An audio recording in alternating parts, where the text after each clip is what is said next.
भाई लाइफ हो तो अंडरटेकर जैसी हो, क्योंकि इस समय जो वो साइड क्वेस्ट पे निकले हैं ना, जैसे इन भाई ने कहा कि Undertaker is doing side quest, because अगर आप देखोगे तो भाई सऊदी अरेबिया में जाके बंदे फुटबॉल की ट्रॉफी उठा रहा है ना, वहाँ पे पीछे क्रिस्टियानो रोनाल्डो भी है वहाँ पर। एंड देन अभी ऑस्ट्रेलिया में भी कोई डेड मैन शो करके कर रहा है। एंड देन यूट्यूब पे वो यूट्यूबर भी बन चुका है, थंबनेल वंबनेल फुल जैसे यूट्यूबर लोग वैसे बनाते हैं। सोच रहे हो 30 साल का लेजेंडरी करियर होने के बाद भी अगर ऐसे करने का भी मौका मिल रहा है, दैट मीन्स आप एक इंसान की तरह जिए हो। आपको बिल्कुल मतलब मेरे को तो लगता है अंडरटेकर के पास कुछ बचा नहीं होगा एज ह्यूमन बीइंग, उसने सब देख लिया है। बस 30 साल तक वो विंस मैकमैन के कारनामे नहीं पकड़ पाया। तो गैस जो मैं चैंपियंस ऑफ द वर्ल्ड में 3DX चेतन एलिमिनेशन चेंबर 2024 की प्रेडिक्शंस करने वाले अभी खत्म हुई है। उनकी जो मीडिया इवेंट होता है जिसमें सेथ रॉलिंस भी देखने को मिला, not Cody Rhodes. And then हमें ट्रिपल एच देखने को मिले ऑब्वियसली। उसके अलावा Bianca Belair and Becky Lynch का फेस ऑफ देखने को मिला। Nia Jax and Riya replay. भाई नाया जैक्स का मेरे को पता चल रहा है वो ऑस्ट्रेलिया में पैदा हुई है। तभी now it make sense. By the way Nia Jax versus Rhea replay के लिए देखो एक्साइटेड तो हैं हम लोग, क्योंकि हमको पता है ये दो पावर हाउसेस के बीच जो मैच होगा वो लेजिट मैच होने वाला है। और उसके अलावा जो देखने को मिला था वो ग्रेसन वॉलर की तरफ से जो भी था। And then Randy Orton, Kevin Owens, Logan Paul वाला सेगमेंट भी अच्छा था। लोगन पॉल और केविन ओवेंस तो वहीं पे भिड़ गए। इन दोनों में से कोई एक दूसरे को एलिमिनेट करने वाला है इस चेंबर मैच के अंदर, ये तो गारंटीड हो चुका है। और उसके अलावा क्राउड की भी बात कर लेते हैं, because the crowd was good. I am not going to lie, but ऐसा नहीं था कि हम उस वाले WWE क्राउड में जा रहे हैं जहां पर रिएक्शन बोरिंग मिलने वाला है। तो जो कल हमें देखने को मिलेगा एलिमिनेशन चेंबर, उसमें हम एक्सपेक्ट कर सकते हैं कि भयंकर रिएक्शंस आएंगे लोगों के लिए। खैर एलिमिनेशन चेंबर प्रेडिक्शंस की तरफ बढ़ते हैं, जिसमें सबसे पहला मैच है द कबूकी वॉरियर्स अपनी टाइटल्स डिफेंड करेंगी against Candice LeRae and Indi Hartwell. I think in a pre show, जो कि शायद से मेन कार्ड में नहीं दिखाया जाएगा। तो उसको इतनी ही इज्जत देनी चाहिए हमें जितनी कि इन्होंने दी है इस कार्ड में रख के। सो इसीलिए मैं अगर प्री शो में तो बहुत कम चांसेस है कि टाइटल चेंज होने वाला है। स्पेशली कैंडिस लेरे और इंडी हार्टवेल जिस तरीके से चल रहे थे, अचानक से टाइटल अपॉर्चुनिटी तक पहुंच गई, ये बड़ा मेरे को शॉकिंग लगा देखकर।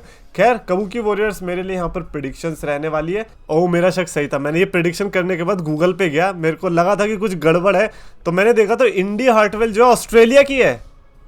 ये चालू है। मैं वही सोच रहा था कि यार ऐसा क्या कर दिया कैंडिस लेरे और इंडी हार्टवेल ने, बिकॉज जहां तक मेरे को लास्ट टाइम याद है ये लोग तो पिट रहे थे बेचारे, कोई भी आके बजा के चला जा रहा था, कोई नया आ रहा था वो भी बजा के चला जा रहा था एंड रैंडमली। एंड देन पता चला इंडी हार्टवेल है ऑस्ट्रेलिया की। नहीं फिर तो ठीक है, फिर हम कौन होते हैं, हमें तो जिंदर महल, वीर सांगा भी देखने को मिल जाते हैं, और वो तो क्या पता चैंपियनशिप भी जीत जाए, तो उसमें भी डाउट नहीं होता अगर वो कंट्री जिस शहर के वो है उस शहर में आके ही अगर चैंपियनशिप मैच मिल रहा है तो। बट खैर द जजमेंट डे का मैच देखने को मिलेगा against new catch Republic, NCP। वाह यार क्या नाम है, पीट डन और टायलर बेट की ये टैग टीम का नाम है। टैग टीम चैंपियनशिप मैच देखने को मिलने वाला है। देखो जहां तक मेरे को लग रहा है टाइटल चेंज हो भी सकता है। द रीजन इज क्या पता कि हमें यहां पर टाइटल्स हारते दिखाई दे जाए एंड देन नहीं ये दोनों चैंपियनशिप्स के लिए है ना। Okay no, I will take my words back. I think यहाँ पर जजमेंट डे ही जीत रही है ऑब्वियसली, बिकॉज मैं चाहता हूँ कि अल्टीमेटली जो टैग टाइटल्स है वो मिज एंड ट्रूथ के पास है रेसलमेनिया के अंदर, और वो रेसलमेनिया मैच इंपॉर्टेंट भी होना चाहिए। तो इसीलिए मिज एंड ट्रूथ की जिस तरीके से राइवलरी चल रही है जजमेंट डे के साथ, तो मैं चाहता हूँ कि बैलर और डेमियन प्रीस्ट वहां पर मिज एंड ट्रूथ से ही लड़े, ना कि bet and done. No disrespect to them but you know how it goes. Elimination chamber women's match देखने को मिलेगा, जो भी जीतेगा वो वुमेन्स वर्ल्ड चैंपियनशिप के लिए लड़ेगा eight WrestleMania 40। Becky Lynch, Bianca Belair, Liv Morgan, Tiffany Stratton, Naomi and Raquel Rodriguez देखने को मिलेंगे इस 6 वुमेन एलिमिनेशन चेंबर मैच में। और मैं आपको बता देता हूँ पहले कि जो दोनों एलिमिनेशन चेंबर मैचेस होने वाले, दोनों बैंग करने वाले, दोनों इतने बढ़िया होने वाले हैं जिसकी कोई हद नहीं।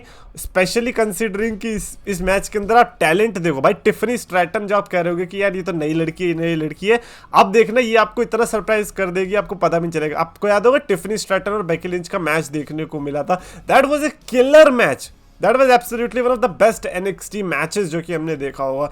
And then you have Naomi, the returning Naomi, then powerhouse जैसे Raquel Rodriguez, and then Bianca Belair और बेकी लिंच को तो इंट्रोडक्शन की ही जरूरत नहीं है। एंड देन थोड़ा लिव मॉर्गन भी उस मैच के अंदर है, थोड़ा उस टाइप की ऑडियंस को भी अट्रैक्ट करने के लिए। Hey guys, look at my makeup, I am so pretty, हाँ सपोर्ट मी, हाँ। बट नहीं, if I have to talk about the predictions, that mean कि मैं ये कह रहा हूँ कि रिया रिप्ली या नाया जैक्स में से जो जीतेगा वो लड़ेगा इस बंदे से जो भी यहाँ से निकलेगा। सो इफ आई से कि मेरे को लगता है कि रिया रिप्ली ही ऑब्वियसली टाइटल रिटेन करने वाली, बिकॉज देयर इज नो वे कि रिया रिप्ली हारने वाली है, वो भी ऑस्ट्रेलिया के अंदर, ऑस्ट्रेलियन होके, ना there is no way. Nia Jax बस पैदा हुई है उधर, है तो तुम समोआनी, है ना, हो तो तुम समोआनी। Rhea Ripley versus Bianca Belair, ठीक है। Rhea Ripley versus Becky Lynch, ठीक है। Rhea Ripley versus Raquel Rodriguez, ठीक है। Rhea Ripley versus Tiffany, Rhea Ripley versus Naomi, है not that interesting. Meanwhile Rhea Ripley versus Liv Morgan, ये तो कोई सेंस ही नहीं बना रहा। तो obviously Becky, Bianca and Raquel, इन तीनों में से मैं प्रेडिक्ट कर सकता हूँ।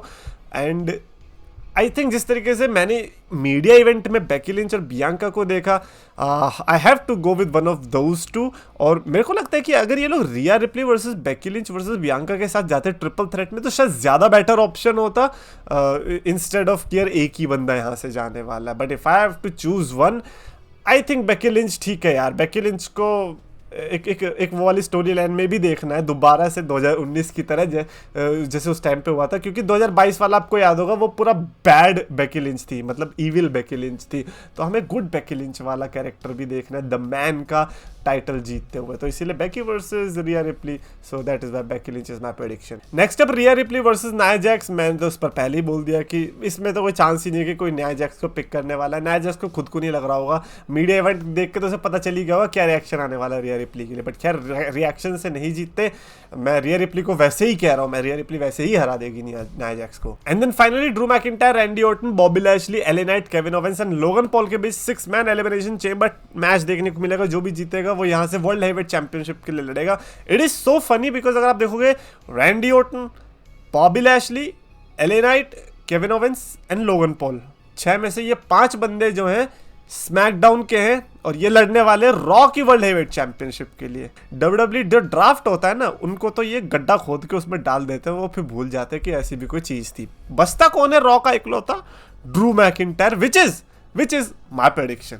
Obviously, like, no disrespect to Randy Orton और any other superstar here, but जिस ट्रेजेक्टरी पे ड्रू मैकिंटायर जा रहा है, जिस ऑरा के साथ वो इस समय मजे ले रहा है, मैं चाहता हूं कि वो और भी बड़े पैमाने पे ले। Drew McIntyre versus Seth Rollins is a match that can derive so many great opportunities for Drew McIntyre as well as Seth Rollins, because Seth Rollins भी बहुत ज़्यादा ओपन हो जाएगा वो चीज़ करने में, अगर ड्रू मैकिंटायर जैसा विलन है उसके आगे तो। So that is why Drew McIntyre versus Seth Rollins is the match, जिसके चक्कर में मैं ड्रू मैकिंटायर को यहाँ पर जीतते हुए देखना चाहूँगा ऑब्वियसली। खैर, ये रही एलिमिनेशन चेंबर की बात। थोड़े कॉमेंट्स भी ले लेते हैं, जिसमें गौरव ने लिखा कि एलिमिनेशन चेंबर इंडिया में सैटरडे को 3 बजे, मतलब सैटरडे को 2 बार WWE, यप, सुबह स्मैकडाउन देखने को मिलेगी, जो कि 8:30 बजे खत्म होगी, राइट, 8:30 की 9:30, जो भी है यार।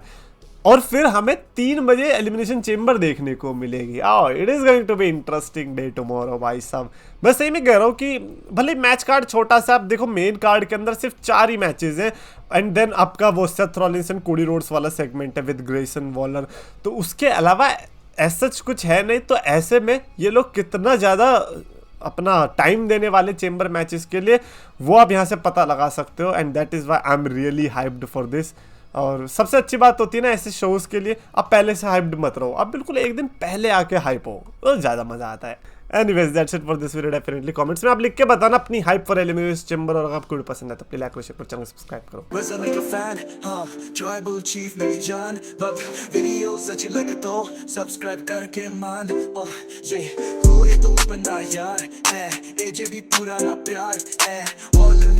बड़ा पंगा करता मैं टोनी को नंगा,